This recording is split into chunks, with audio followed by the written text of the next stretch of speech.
please. Well, we spoke last night about Kashmir, and the Prime Minister really feels he has it under control. I know they speak with Pakistan, and I'm sure that they will be able to do something that will be very good. You want to We add spoke something? about it last night at Guerrero. Mr. Modi, do you want to add?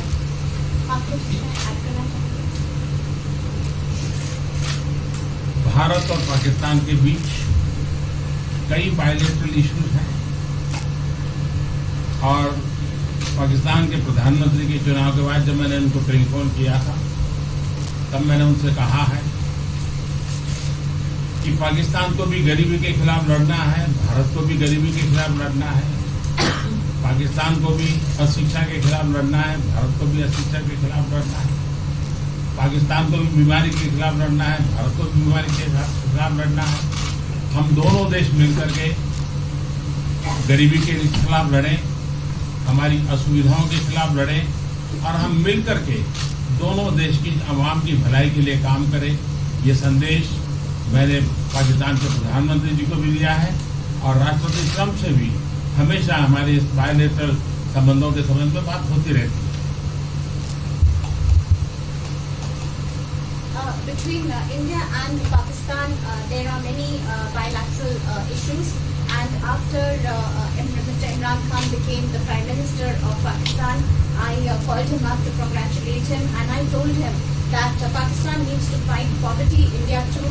Pakistan needs to fight illiteracy, India too. Pakistan needs to fight disease, India too. And so together, let us join our forces to fight poverty and all the ills that are facing our two countries. Let us work together for the welfare of the people of our two countries. And this is the message that I keep giving my counterpart in Pakistan. Along with President Trump, we also keep talking about the different bilateral issues between us. Mr. Modi, would you like to have President Trump be involved in negotiating between Pakistan and India? Bharat और पाकिस्तान के सारे issues bilateral हैं और इसलिए हम दुनिया के किसी भी देश को इनके लिए कष्ट नहीं देते हैं और मुझे विश्वास है कि भारत और पाकिस्तान जो 1947 के पहले एक ही थे, हम मिलजुल करके हमारी समस्याओं पर चर्चा भी कर सकते हैं और समाधान भी कर सकते हैं। India and Pakistan have all the issues are of bilateral nature, and we do not want to give pains to any country in the world to in fact try to do anything in this, because these issues are bilateral. And I trust that before 1947, when we were one country, then even afterwards we can find solutions through discussions. Mr. President, is that offer still on the table?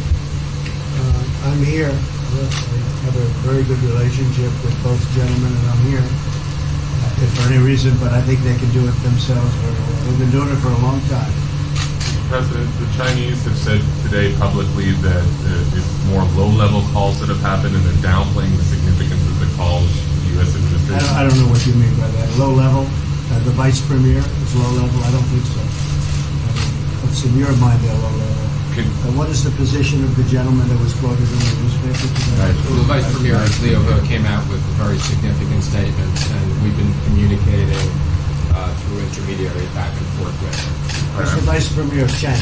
Yes, sir, I understand. That's not low level. I understand, I agree. I was just, there was a statement that the spokesman for the Foreign Ministry, for instance, said they weren't aware of the calls happening. I don't know about his There's been communication at the highest level. Thank you, Mr. At the President. highest level. Can you clarify the calls? No, I don't want to. We don't want to go into. We don't want to go into. Hey, look, in the meantime, our country is doing great.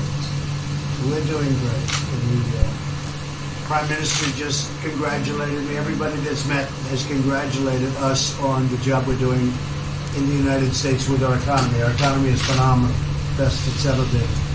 And that's despite the trade deals. And when the trade deals get done, like we did with Japan yesterday, we did a really big, tremendous trade deal with Japan.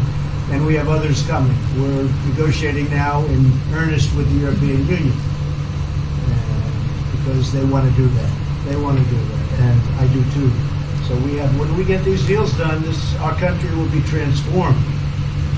I mean, it'll be monetarily transformed. It's such a difference. between the horrible, horrible one-sided deals that we had in the past. And frankly, past administrations should be ashamed of themselves for allowing that.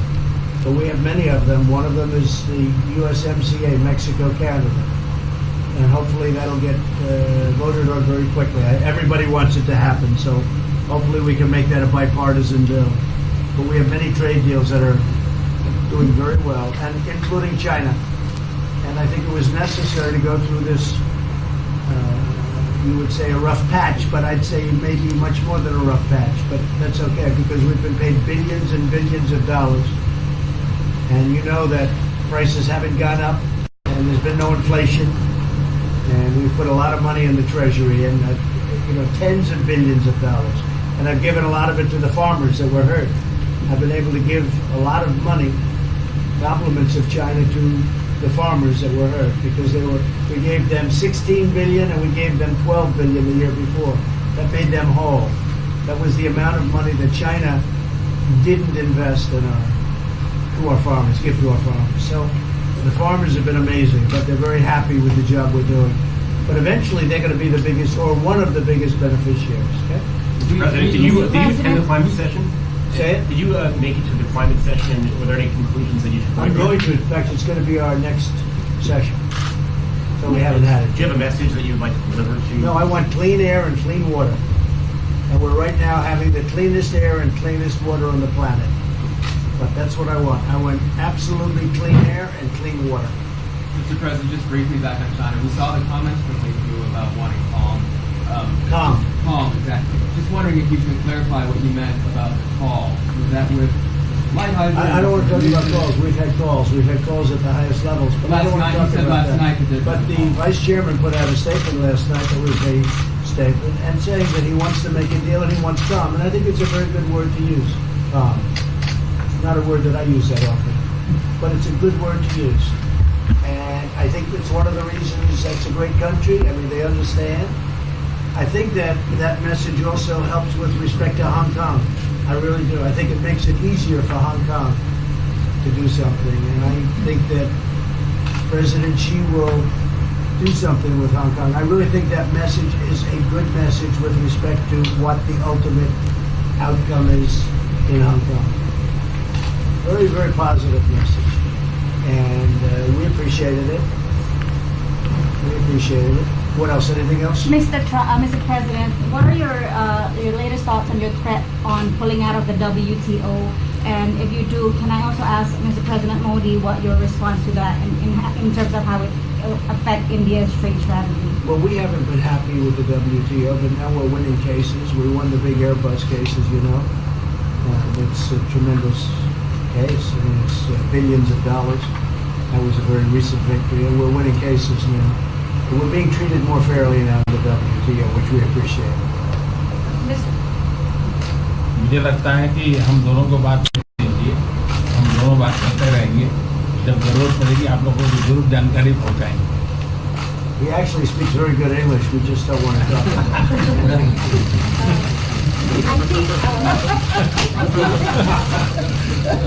I think that you should let us discuss these things, and when we feel the need, we will communicate to you. Mr. President, Russia has just recently said they have no intention of asking to be readmitted to the G7.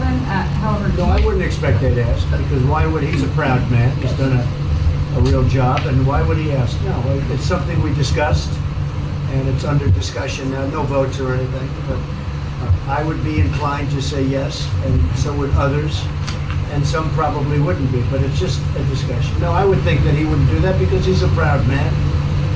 He wouldn't ask, but if something would happen, he would be asked, and I'm sure he would say yes to that. do you have any indication from them that they would accept? No, I think it was a very good discussion. It was the initial discussion, but it was a very good discussion. But I think it would be appropriate. I think it would be good for Russia. I think it would be good for everybody. I think it would be a positive. But it's just a discussion that we had. It was a very interesting discussion and very even. I think ultimately people like the idea. Mr. President, what would be your message to the American people in terms of what is your biggest achievement at this G7? Well, we've had a lot of achievements. We have an achievement with Prime Minister Modi because we're doing great trade. We're doing a lot of trade with India. That's an achievement. I think, obviously, the Japan deal is a tremendous achievement because it's one of the biggest trade deals and it affects directly our farmers. Even the fact that he's taking all of the excess corn that China didn't take, hundreds of millions of dollars worth of corn, and he's buying that. Japan is buying all of that corn at a fair price, and that was great. So that was very important. I also think that unity is very important. We had a very good, despite you read the newspaper stories, the stories bear no resemblance to what's taking place. You saw me with Chancellor Merkel. You saw me with all of them. The relationship is great. We have 7 nations. In addition to that, we have other nations like India and others that came in. Australia came in, Scott. We have a lot of people came in. And I'll tell you, that it's been total unity. What would be the area of most unity, There's been no dissension. There's been no fights or arguments. There's been no anything. I mean, there's been great unity here. And honestly, the papers haven't reported how good it's been. So what would be your most common ground? Is it climate change? Is it gender equality? I think we have a lot of things, but I think really the unity, the fact that we're all getting along so well, I think is one of the big takes from this. We really have good relationships, and we're doing a lot about a lot. Okay. Just so we get our reporting right, I'm going to give it one more crack on China. When you were referring earlier to the Buddha statement, which we all saw, did you mean to say that there was also a call last night, or was there not actually a call last night? There were discussions that went back and forth. Let's just leave it at that. Last night, and before last night. Yes. With China? With China, and before last night. Numerous. Look, they want to get something done. I've been saying that for a long reason. And why wouldn't they? They want to get something done. They've lost millions of jobs. Their supply chains are being hurt. And once those supply chains go, you can develop new supply chains. You can't get them back into China. So China is run by really a great leader. I think he's a great leader. He wants to do something. They lost over 3 million jobs in a very short period of time. A lot of companies have left China and they're leaving China. They want to get it done. I knew that. I could have told you that without talking, but we are talking. And would you still like to see U.S. companies leave China? Depends on whether or not we make a deal. If we don't make a deal, I'd like to see them leave China. Absolutely. If we make a deal, I'd like to see them stay there and do a great job. Mr. President, on the Afghanistan peace talks, do you have an updated timeline? Are there any snags? No timeline, whatever it is. We're no rush. I mean, we're there. We're really a peacekeeping force more than anything else, frankly. And said we could win that war in a very short period of time, but I'm not looking to kill 10 million people. Okay? And we are working along with the Taliban, with the government, and other people too. And we'll see what happens. No timeline. Thank you very much. We're going to be doing a news conference in a little while. Just one more thing. If you need one, you need one? I don't think you need one. I mean, I can't imagine any other question. I just want to thank the Prime Minister. He's a great leader right here. Would you allow him to have nuclear weapons? Great election result. Would you allow him to have nuclear weapons, sir? Thank you, press. Thank you, press. Would you allow India to have Thank you, nuclear press. weapons? Thank you. Thank you, press. Thank you, press.